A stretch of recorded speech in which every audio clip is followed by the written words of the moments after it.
What is going on, guys? Welcome back to the BLS podcast, aka the biggest little sportscast. I'm your host, Kenny Moss, rapper and recording artist out of Reno, Nevada. Feel free to check out my latest mixtape if you are so inclined. Other than that, we're going to be talking about sports once again today.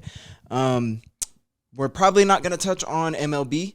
I just don't really have a wind to talk about MLB right now. Once the MLB season comes around, I'll be super stoked to talk about it. But right now, in the dead of the offseason, the focus of this show is mostly going to be NFL and NBA. So with that being said, let's get right into the reaction from the wild card weekend that just happened in the NFL.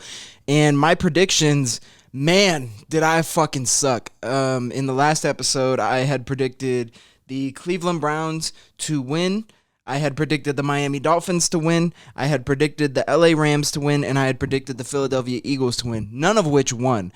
The only two that I predicted correctly were Buffalo beating Pittsburgh and miraculously Green Bay beating Dallas. Or maybe it wasn't so miraculous because I wasn't the only person saying that Green Bay was going to pull off that upset. I think a lot of people saw... but I think a lot of people were nervous about what Dallas was going to do in this game, and rightfully so, being that we saw what they ended up doing in this game. There was every reason to be nervous, and Green Bay looked awesome. Defense was really solid against a Dallas team that is really good offensive. What am I doing? Let's get into the games that happened first. So Cleveland and Houston. Now, I thought there was a chance that Houston could win this game. I talked about last week how CJ Stroud is a top 10 quarterback in the league in my eyes, and I talked about how the passing game for Houston was levels and levels above the passing game for Cleveland. But Cleveland's defense and commitment to the run and the way that Flacco had been playing was enough for me to give the edge to Cleveland. And boy, was I wrong. Houston dominated this game with their pass and with CJ Stroud quarterbacking. It was not even close. I think, Houston had put up 2 scores in the first quarter to Cleveland's 1, and then you get to the second quarter, Houston puts up another 2 scores, this time 2 touchdowns, and Cleveland still only puts up 1 touchdown in that quarter. Cleveland would go on to not score the entire second half, while Houston just went on to pile it on and score 3 more touchdowns in the second half. So this wasn't even close. CJ Stroud is an absolute monster. It looks like he is going to be ready to torch the AFC South for years to come. After last season, it looked like Trevor Lawrence and the Jacksonville Jaguars were going to be the kings of the AFC South for a while. Not anymore, man. Houston is the new king of the AFC South, and they are here to kick ass and take names, and they're doing it so far, despite how young they are. It's impressive, man, and I hope they keep their run going. We'll get into who they'll be playing in the divisional round soon when we preview those games.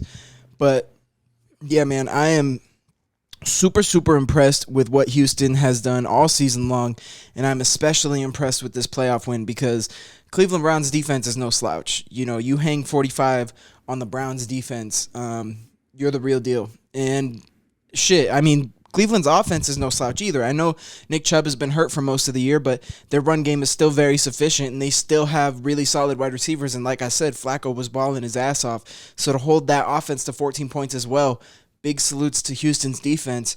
Yeah, man, Houston Texans are sick. They're a super sick team. And I'm actually glad they proved me wrong on this one because I love watching CJ Stroud. I love rooting for CJ Stroud. So it's going to be cool to get to do it for at least one more week, if not more. If CJ Stroud takes the Houston Texans to the AFC Championship, he's already the best rookie of all time, but it becomes inarguable at that point. If he can go to the AFC Championship in his rookie year, and he is, let's not mistake it, he is the reason they are there if they do get there. Super, super impressive. Shout out CJ Stroud. The other game that day, Kansas City and Miami. And after I had posted my episode picking Miami to beat Kansas City, I pretty much knew that wasn't going to happen. I pretty much was like, man, I kind of fucked up right there. Like, especially, I don't like to believe that the NFL is rigged fully. Obviously, I think things are swayed in certain ways sometimes. But I don't like to believe that the NFL is fully, rigged or scripted. But at the same time, That doesn't mean it's impossible that the NFL is rigged or scripted. And I should have known that if that's the case, there's no way they were going to let Taylor Swift get bounced in the first round. Like, I should have known that. So I had a bad feeling about Miami ever since I picked Miami in that video. And you know, that bad feeling was proven to be correct, as Kansas City pretty convincingly took this one. Really wasn't all that close. Kansas City kind of controlled for pretty much the entire game. There was that moment with the touchdown to Tyreek, the long one, where I thought maybe Miami would kind of start getting it going, but they just never really got into a full rhythm. That play was, I believe, the longest play of the game for them, and really was the only really good play for them. I mean, I can't recall a moment other than that one from this game that went well for Miami. So Kansas City just held the ball, controlled the clock, continued to be aggressive at the same time, and continue to score despite the cold weather. Rashee Rice was awesome, 8 receptions, 130 yards, and a touchdown.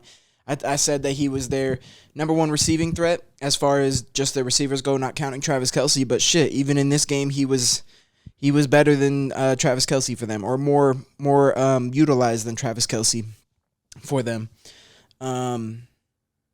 Yeah, man. So I was I don't want to say impressed with Kansas City because it's the Chiefs. Like, we know they do this. They're the current dynasty. Like, we know what the Chiefs are capable of. So I don't want to say impressed, but shit, man, I am kind of impressed because they did not look good to close the season. I mean, the second half of the year has been tough for them.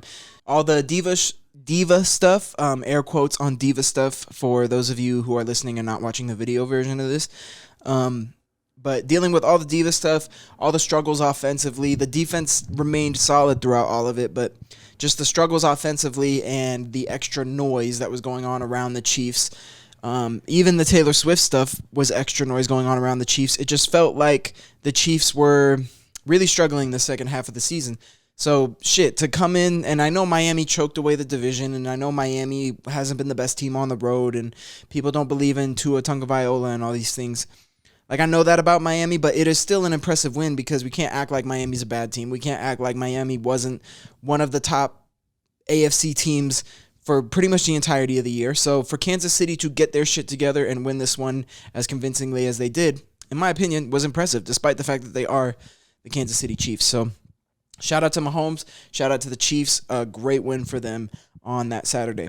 So now we can get into the game that I just apparently was so excited to talk about, probably because it's the only one that I predicted correctly, really. I mean, I predicted Bills Steelers correctly, but that was a layup. So Green Bay and Dallas. Green Bay is another team kind of like Houston that I just love to watch, man. They're just super fun to watch. Jordan Love is that dude. They got like I said, they got a real receiving core by committee. I mean, they had 3 different receivers score touchdowns in this game. Romeo Doubs, Musgrave, and Wicks. And, you know, people who are usually involved in the passing game, like Jaden Reed and Christian Watson, weren't even utilized too much in this game, and Green Bay still dominated offensively. Someone like Dontavion Wicks ended up with 2 catches. Romeo Doubs really dominated, 6 receptions, 151 yards, and a touchdown on 6 targets. He caught everything that was thrown his way. So I just really like this Green Bay receiving core. They don't have a number one. They don't have a CeeDee Lamb, but they have a bunch of really, really solid guys where if any one of them gets open, it's dangerous. And I love watching this team play. And Jordan Love is not afraid to spread the ball around. He's not afraid to go through progressions and make the right reads. 16 of 21, 272 yards, 3 touchdowns, no interceptions in your first playoff game as a major underdog, coming in the shadow of Aaron Rodgers. I mean, wow, what an impressive first playoff game for Jordan Love, man. To talk about Dallas, you know, they threw the ball 60 times, which they were trailing this whole game, so that's not a surprise. They needed to play catch-up. Dak finishing with 403 yards, 3 touchdowns. He did have the 2 picks as well. But, yeah, I don't know. I don't know what it is with Dallas, man. I don't know what needs to happen for Dallas to get over the hump. Actually, I think I do know what needs to happen. I think they need to go get themselves Bill Belichick, and that's I want to talk about some of the coaching moves after we get past some of the playoff talk. But Dallas needs to go get themselves Bill Belichick because they need something. They need a change somewhere because even though a bunch of people thought Green Bay could win this game, they shouldn't have won this game. Green Bay is not the better team on paper than the Dallas Cowboys. If the Dallas Cowboys came in here and did what they were supposed to do, played how they played all season long, Dallas Cowboys are moving to the divisional round. But they got to shake something up, man. They got to shake something up. I know that Jordan Love, I've been raving about Jordan Love and the Green Bay offense, but not good enough to put up 48 on a team that was supposed to have one of the best defenses in the league. So how do you avoid a first-year playoff or a first playoff game quarterback, basically a rookie playoff quarterback, giving you 48? How do you avoid that? You go and get yourself Bill Belichick. That's what I think, at least. And that's not to say that Mike McCarthy did a bad job or anything. I think Mike McCarthy was pretty solid this year. But come on, man. Bill Belichick versus Mike McCarthy, we know the right answer there. So, and honestly, I wouldn't be surprised if Billy took his talents down to Dallas.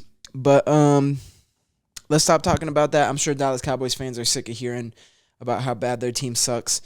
You guys will figure it out. You guys will go to Super Bowl sometime in the next decade or two. I believe it.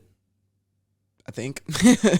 And then we got the LA Rams and the Detroit Lions. So I had predicted the Rams to come away with this game reluctantly or hesitantly because I didn't want the Rams to come away with this game. I wanted the Lions to come away with this game. So I was watching this game, actually rooting for my prediction to be wrong because I wanted Detroit to win. And they did. They pulled it out, man, it was cool. It was a fun game. It was a super close game the whole time. The whole time I felt like there was going to be heartbreak at the end for Detroit and the Lions fans, and it never happened, which just made the ending of the game that much more sweeter to kind of feel the tension of like, oh, the Rams are hanging in there. That's a little scary, if Stafford gets the ball for this final drive, like that could be some trouble. That whole feeling throughout the entirety of the game, just for it to barely end still with a 1-point victory for Detroit was just really, really fulfilling as a football fan. It was a great game to watch, and I'm sure I can't imagine what it feels like for Lions fans to be moving on to the divisional round of this playoffs. So I hope they keep going. I hope the Lions win the whole thing. I don't think they will. I just think they're going to run into competition that is just going to be a little bit too much for them to handle, but nonetheless, I think they're going to be a really shitty matchup for everybody that they come across, and no one wants to play them. That's for sure. But yeah, shout out to the Lions, man. I hope they keep it rolling. Matthew Stafford was really getting beat the fuck up in this game. I mean, he went into the tent for concussion protocol at one point. Had hella cut up his hand on somebody's helmet. So Matthew Stafford was having a tough time, but even with that, still finished 25 of 36, 367 yards and 2 tutties with no interceptions. So very impressive game for Matthew Stafford. Very impressive game for Puka Nacua. 9 receptions, 181 yards, 1 touchdown. I mean, if what he did in the regular season wasn't enough for you, then shit, that was just the icing on the cake on Sunday. So shout out to Puka Nacua and the incredible year that he had. On the Lions side of things, Amon-Ra St. Brown, probably like one of my favorite receivers to watch in the league right now, if not my favorite receiver to watch in the league. But 7 receptions, 110 yards. Only thing was he was missing the tutty on the day. Jared Goff played really well, didn't turn the ball over at all, was 22 of 27. You can't ask for much more than that from Goff. And of course, Jahmyr Gibbs and David Montgomery pretty much split the carries. David Montgomery definitely had more, but for the most part, split the carries, split the 2 running tutties for them. So, yeah, this Lions team is fun, man. I hope they keep it going. I hope they go far. Pittsburgh and Buffalo, I'm not going to spend a whole lot of time on this one. Buffalo did what they were supposed to do. They dominated defensively. They dominated offensively. 3 tutties, no interceptions for Josh Allen. That's a big game for Josh Allen. I know it's just against the Steelers, but anytime you can get 3 tutties and no picks from Josh Allen, it's a good day. James Cook was really solid, especially in closing out the game and making sure they were running out the clock and picking up first downs in that second half. Khalil Shakir had a really crazy shake move that he hit on somebody and broke it for a big gain. That was kind of like the backbreaker. Mason Rudolph, I was very impressed in this game. Did not play that bad. I I'm surprised Pittsburgh put up 17. I thought Pittsburgh was going to put up 7, 10. The fact that Pittsburgh actually got in the end zone twice does surprise me. Yeah, I think Pittsburgh put up as good of a fight as they could have. To keep it a 2-touchdown score by the end of this thing is pretty impressive given, just how much it felt like the Bills were just in complete control of this game. But there was moments where Pittsburgh was really keeping it within a score, and you were thinking, well, can Pittsburgh really, really kind of maybe pull this off? But no, they definitely couldn't. We get to Tampa Bay and Philadelphia. Now, I thought that Philly was going to run away with this game, not because of anything that I had seen in the past few weeks, just because on paper, I felt like Philly was the much better team. And I felt like we were getting in this game two teams that were very lackluster during the second half of the season. Not even very lackluster. I'll just say pretty disappointing and not very good. Philly has looked awful the last few games of the season, but Tampa Bay has not looked very good as well, having that dogfight against Carolina to end the season and everything. So I just thought this was two teams that had been looking like they were struggling recently, and I'm just going to go with the one who has the far better talent on paper to come out on top. And boy, was I wrong. Tampa Bay quite literally dominated from the start of this game to the end of this game. I mean, Philly's defense had absolutely no answer. Sometimes it looked like they didn't even want to tackle. It was bad, man. Philly went out really sad. And being the team that was so close to winning the Super Bowl last year, I didn't want them to go out this sad, but they did. So, I mean, Jalen Hurts, no interceptions, but not the game that you want Jalen to have. You want Jalen to, you got to put up more than 9 points, man. You got to put up more than 9 points. And I know the Bucs defense was flying around out there, but man, you guys are the defending NFC champions, and we're certainly the favorites going into this game. I mean, even the line was moving in the direction of Philly favorites. So, shit. Tough loss for Philly. Great win for Tampa Bay. It's going to be interesting to see them in Detroit. We'll get into that matchup in a second here. And Baker Mayfield, man, 337 yards and 3 touchdowns, especially coming off that Carolina performance where he had some incentives in his contract, and I don't know that he hit them because he played so poorly in that game. For him to bounce back from that and have a big game like this in the playoffs, it's cool. It's cool. Baker's a really good quarterback. It's interesting how much he's bounced around because I know he's not a top 10 quarterback. He's not like the guy who's going to carry you to a Super Bowl, but he is a really good quarterback. And if you put a phenomenal defense around him, give him a bunch of weapons, and give him a good run game, there's no reason why Baker Mayfield isn't capable of helping a team win a Super Bowl.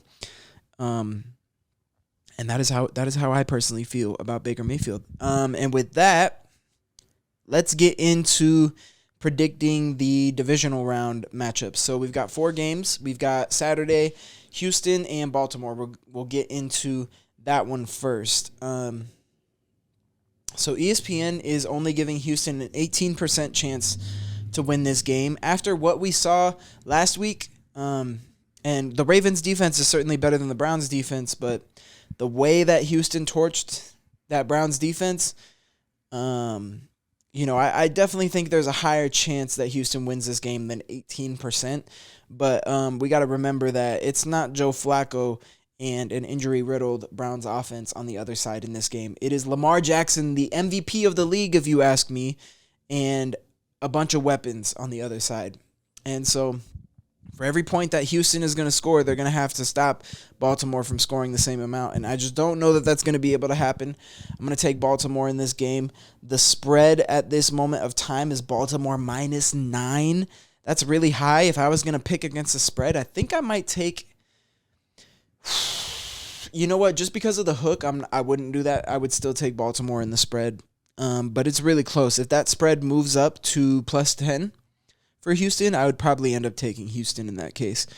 But yeah, I think this game is going to be closer than, maybe the sports books and ESPN thinks it's going to be. But I'm still taking Baltimore in the end. I honestly, as time goes on, it's getting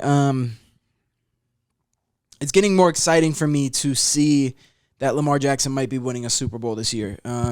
I would love for that to happen. I want Lamar Jackson to have a Super Bowl just so he can kind of cement himself as one of the greatest quarterbacks ever, because I think he's gonna go down as one of the best quarterbacks ever, especially if he can get a Super Bowl or two.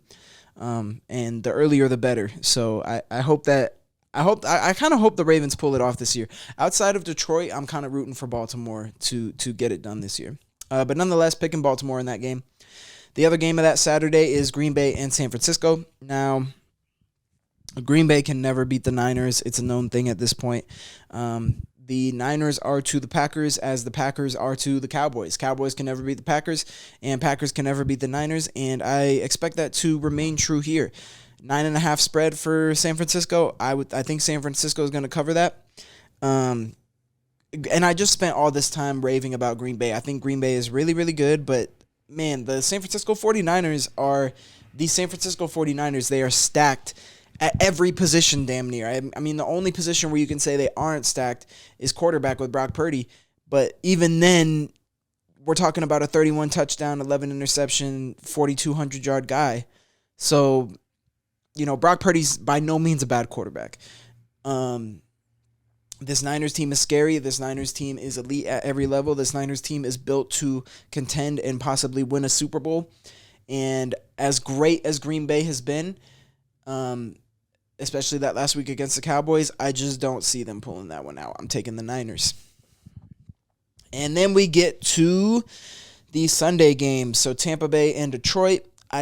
I was really, really impressed with what I saw from Tampa Bay. I think this game is going to be a shootout. I think Tampa Bay is going to put up a bunch of points. I think Detroit's going to put up a bunch of points. But in the end, I'm taking the Detroit Lions in a narrow victory over the Tampa Bay Buccaneers. Spread in this game is Detroit minus 6.5. I don't know that they'll cover that. I think they might win by only a field goal or maybe by 4. I think they might find themselves in a scenario where maybe they're down 3 and driving to win the game, end up winning by 4, that kind of thing. So I do think spread-wise I might take Tampa Bay here, but I hope Detroit just runs away with it. I hope it's not even a question. Detroit Lions in the NFC Championship is something that I want to see in my lifetime. So go Lions, pull this shit off. And the last game of that Sunday is going to be Kansas City at Buffalo. And I know they're in Buffalo, but Buffalo getting the 3-point spread for being at home still is only minus 2.5 favorites. So if this was on a neutral site, you could pretty much look at it as Kansas City being half a point favorite. Yeah, man, I got to take Kansas City. I'm not going to bet against Patrick Mahomes again. After last week picking the Dolphins, I knew it was wrong as soon as I did it. And if I sat here and said Bills to you, I would just feel the same way. So I can't pick against the Chiefs here. I got to go with Kansas City to take down Buffalo. I think it's going to be a really close game again. I wouldn't be surprised if Buffalo ended up pulling it out, but actually, I would be surprised. Buffalo on paper is capable of pulling it out. But in reality, do I fully believe in a Josh Allen-led team to beat a Patrick Mahomes-led team? I don't think I do. I just think when it comes down to the most crucial moments, I think I just have more of a faith in Patrick Mahomes. And with how well this Kansas City defense has been playing on top of Josh Allen's tendency to make mistakes, even though he did very good not doing that last week, I got to take Kansas City in this game. So those are my picks. I'm going Baltimore, I'm going San Francisco, I'm going Detroit, and I'm going Kansas City. So we would get a Baltimore Kansas City AFC Championship, and we would get a 49ers and Detroit Lions NFC Championship, which both of those sound pretty fire to me. Yeah, man, that's going to do it for our playoff talk in the NFL. Real quick, I want to talk about some of the coaching stuff going on. Mike Vrabel getting fired, it was a big surprise to me. I was kind of hoping he would make his way over to New England, but New England has actually hired Jerod Mayo, former linebacker of the Patriots. And I guess it was in Bill Belichick's contract that when he stepped down as head coach of the Patriots, that Jerod Mayo would be the successor, I think is what you would call it. And I'm on board with that, man. Jerod Mayo, just from what I've seen of him as a player growing up, watching the Patriots as a Patriots fan, Jerod Mayo is one of my favorite linebackers that I grew up watching. So I am fully on board with it. If Bill Belichick was so so on board with Jerod Mayo that he would put it in his contract that Jerod Mayo was going to be the next head coach, then shit, anybody who Bill has that much faith in, I also have that much faith in. I cannot wait to see what Jerod Mayo does with the Patriots. As sad as it is as a Patriots fan and with so many memories, as sad as it is to see Bill Belichick go and 2 decades worth of memories leave the organization, it is kind of exciting to have a new era of Patriots football. You know, we're kind of exiting, we're out of the Brady Belichick era, and it's time to rebuild into something new, and that to a certain extent is pretty exciting. It was great having Bill still be the Patriots head coach, but it was unfortunate to watch such a great head coach have to go through such a excruciating rebuild. If we're being honest, this Patriots team was not good last year at all. And I would just rather see Bill go somewhere else where he can keep competing and we can keep seeing his elite level coaching in the playoffs. So I'm happy for Bill. I hope that he goes and breaks the winning record somewhere else. I'm also happy to see Jerod Mayo as the new head coach in New England. But I got way off track there. I was talking about Vrabes. Besides Jerod Mayo, Vrabes is another guy that I would have been perfectly happy seeing as the Patriots head coach, and I actually thought he was going to be moving over to New England when I heard that he got fired. But now he's just a free agent, and I don't know where he's going to go. If he wants to come be an assistant coach with Jerod Mayo in New England, I'm on board with that, but I don't think that's going to happen. I think Vrabes wants to be the head coach of a football team. If Mike Tomlin ends up getting let go by Pittsburgh, which by the time this video comes out, maybe that's already happened, I think it would be ridiculous to get rid of Mike Tomlin, but you know, maybe it's just that time where great head coaches just need to be on the move. I mean, if Bill's on the move, maybe it's time for Tomlin to be on the move as well. But yeah, man, I don't know where Vrabes is going to go. I'm excited to see where Vrabes is going to go. I don't have a lot of faith in this Tennessee Titans team to replace him with the right guy, if I'm being honest, just because Vrabes is such a good head coach that it's like you'll be hard pressed to find another head coach who as good as Mike Vrabel. So yeah, I'm excited to see where he goes. I'm excited to see who Tennessee hires in his place, and if Mike Tomlin ends up getting let go, I'm super excited to see where Mike Tomlin goes as well, because he's another franchise shifting coach. As far as the Raiders coaching situation, they gotta bring back Antonio Pierce, man. There's no doubt about it. He's got to come back. He's got to be the guy for them. Everybody's on board with it. I don't think you fucked that up. I think if the whole locker room is on board with a guy, I think you gotta go with that guy. But that's going to do it for the coaching carousel. That's going to do it for all the NFL talk today. We're done with NFL talk. I said I'm not really going to do MLB talk in this video or in this podcast, but at least not this episode. But we will talk a little bit of NBA today. So some of the topics that I have here for NBA, we recently had a big matchup between Milwaukee and Boston, and their last 2 times playing this year, Boston got the best of them, but this time Milwaukee absolutely mopped the floor with Boston. They destroyed the Celtics. And Damian Lillard and Giannis pick and roll is really scary come playoff time. The reason why I want to talk about this is because the Celtics and the Bucks keep trading convincing or dominant wins. Like the Celtics will dominate or win convincingly, then the Bucks will dominate and win convincingly. And so we have an interesting scenario here where, you know, these two teams are on a collision course basically to be the Eastern Conference Finals if they don't meet before then. And I mean, it's still really hard to pick who would win this series.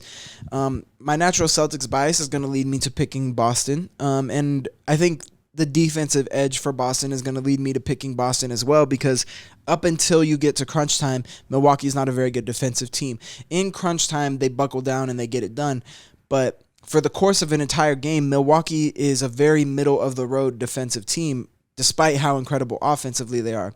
And then when you look at Boston, Boston is incredible offensively and defensively pretty much consistently throughout the course of an entire game. So I think I would lean Boston still in a matchup between these two teams, but I just wanted to bring it up because, man, that was a dominant performance by Milwaukee. I mean, Boston did not stand a chance. They were never close.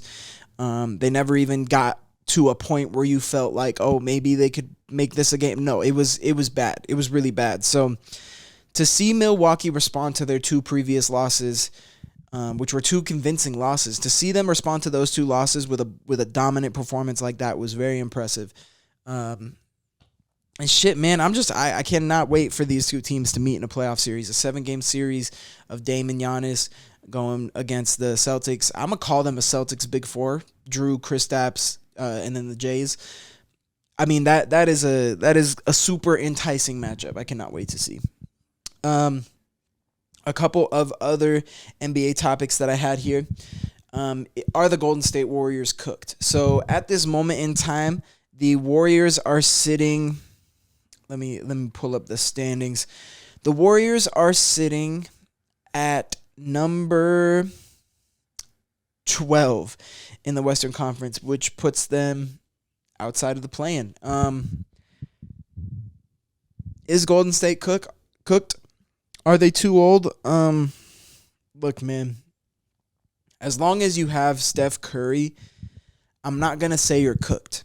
Because this team is only a game and a half outside of that last play-in spot, and Steph Curry can get you a couple games to make up that deficit for sure.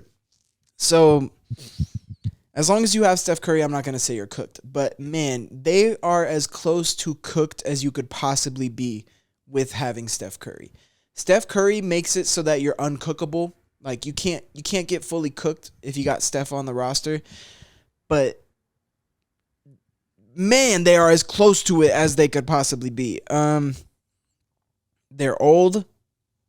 They're inconsistent. It's tough to watch them right now, man. It's tough to watch them right now. They can't beat anybody but the Celtics, which is quite frustrating if I'm being honest. But yeah, I'm not gonna say they're fully cooked, but it is looking rough for Golden State. Could I see them making the play-in? As of right now, I can't, man. As of right now, I can't. I mean, I can't see them beating out New Orleans or Phoenix to make it in. I can't really see them beating out the Lakers to make it in.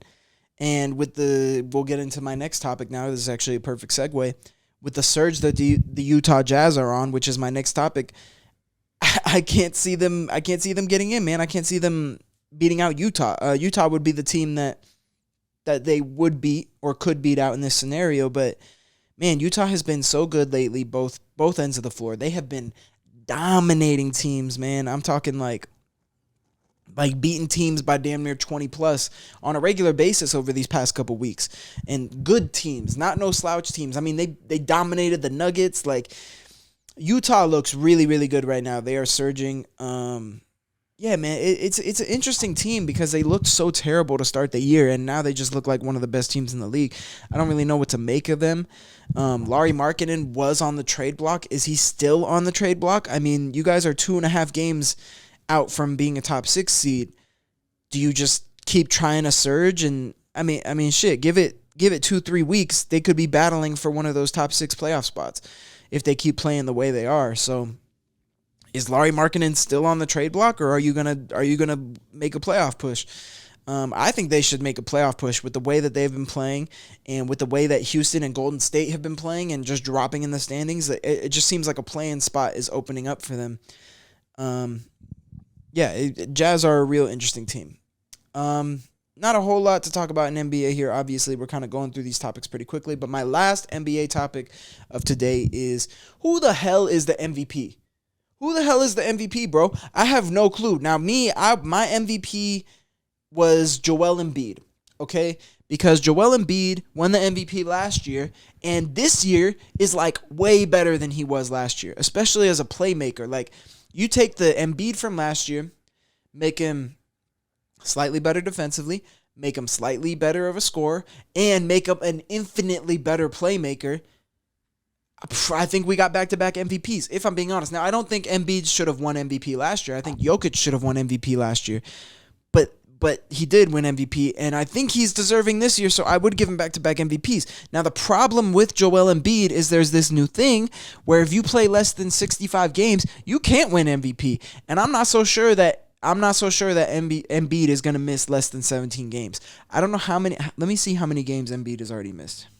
Embiid's already missed 10 games. Now, 65, that's a luxury of 17. You mean to tell me that from now until the end of April, Embiid is going to miss less than 7 games? I don't believe that, man. I think that's the only problem with Embiid is he's just not going to make the game requirements cut. So as far as stats and everything goes, I mean, Embiid is the MVP to me. But if he doesn't make the game requirements, that's the only problem. Now, if we look at the other people that Basketball Reference has on the award tracker, behind Embiid at number 2, they have Jokic, of course. Then they have Shai Gilgeous-Alexander, Giannis Antetokounmpo, Luka Doncic, Tyrese Halliburton, and Jason Tatum. Those are the top 7. Tatum, numbers-wise, he's sacrificed a lot of his numbers to make this new-look Celtics team work. So, numbers-wise, he's not going to make the cut. Tyrese Halliburton, Indy's just not good enough. Luka, a similar scenario. I don't think Dallas is good enough. Giannis is a possibility, but when you compare Giannis to the 3 guys above him, the 3 guys above him do kind of deserve it a little bit more on the numbers side of things and just how important they are. Giannis is extremely important to the Bucks, but those 3 guys definitely deserve it more based on the numbers side of things. And so when you look at Shai, Jokic, and Embiid, all 3 of them have a high-seeded team. All 3 of them have absolutely ridiculous numbers, and all 3 of them are in the conversation for MVP. I just don't know who the fuck's going to win it because I don't think Embiid's going to hit it. And then Jokic and Shai, do they give it to Jokic again? Maybe it does go to Jokic again. Maybe Jokic gets his 3rd MVP. It is kind of getting old, though, to see Embiid and Jokic at the top of the MVP ladder every single year. This feels like the 3rd or 4th straight year where it's been those 2 guys as the top 2 or the top 3. And it is kind of starting to feel like, man, can we get somebody else? Maybe Shai ends up stealing it away based off of voter fatigue. Maybe Embiid doesn't get 65 games, and maybe people are just sick of Jokic being there, and so they go with Shai, and maybe Shai gets an MVP. I don't know, man, but I am super interested in this MVP race because let's say that somebody like Dallas goes on a surge and is all of a sudden a top 3 seed, then we're looking at Luka like he's the MVP. So I think this one is up for grabs for whoever wants to go get it. I'm super excited to see who does end up getting it in the end. And that is going to do it today. That's all I got. That's all I got for NBA topics. I appreciate you guys listening. I'm sorry for not talking MLB today. Like I said, when the MLB season comes around, we'll get more full-fledged into talking baseball, which I am excited for. But right now, NFL certainly takes a priority, and NBA also takes a priority as they're kind of in the thick of the regular season. But yeah, thank you guys for listening. This is the BLS podcast, aka the biggest little sportscast.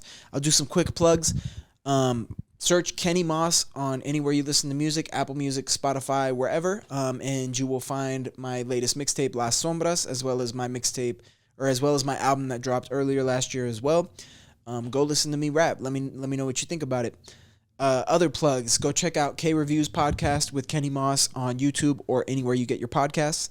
I just talk about albums and music that I love over there. I love music. It is my passion. Not only do I make it, but I love to talk about it. So if you want to hear me talk about it, head on over there. Go follow me on TikTok as well. I post shorts about my vinyl collection over there.